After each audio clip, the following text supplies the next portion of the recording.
there's a word that we use called the MESA factor, which means machine enhanced sexual arousal.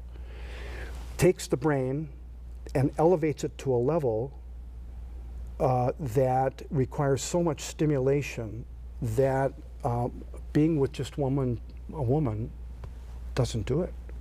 I hear that from my patients all the time, and there's recent New Yorker cartoon where the guy rolls over, honey, it just doesn't work if it's not on the internet. No joke.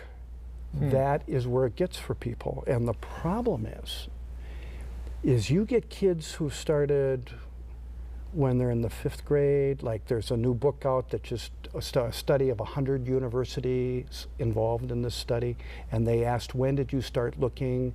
And I think it was like 40% of the men and 36% of our current college-age students started looking at the internet sexually before the age of 10.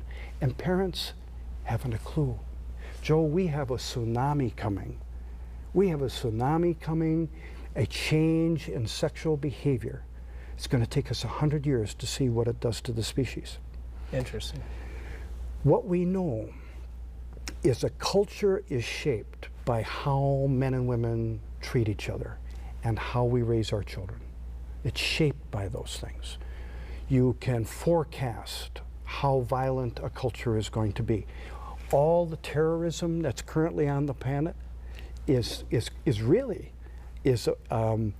that fundamentalist urge to protect an old way of sexuality and family that's shifting. It used to be that a woman would have 8 children, and 90% of her time were just to give birth in the hope that 2 of those children would live. Today, even in the developing world, they're having 2 children.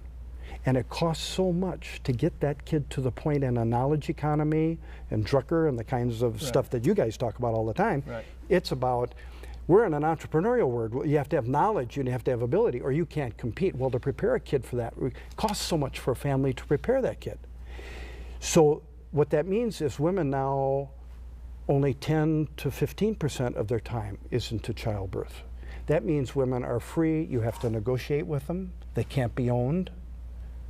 And so the big struggle that a lot of this is about is really about family life. And the internet is changing it all.